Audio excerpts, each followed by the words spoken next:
Земјоделците од Чешиново Блешево бараат помош од општината. Мразот им уништи голем дел од овошките и лозјата, што за нив е повеќе од катастрофа, па сега очите им се свртени кон локалната самоуправа. Да праша некој да дојде да види, не. Сега за сега не. Значи дека тука нешто не е во ред со локалната самоуправа. Или па некој не им е кажал дека и они се надлежни во тоа.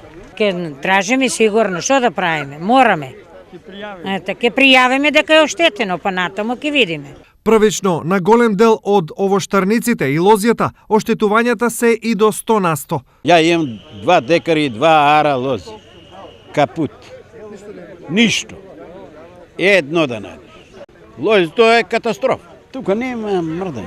Имам и лозје, штета, и компир, и вишни, и сечи.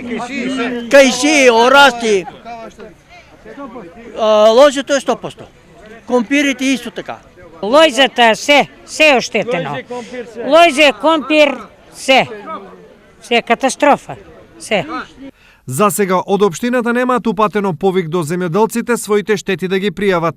Во меѓувреме, општина Штип ги повика граѓаните да пријавуваат штети, а рок за тоа имаат до петок, пошто следи проценка и доставување на извештаите до надлежните државни институции.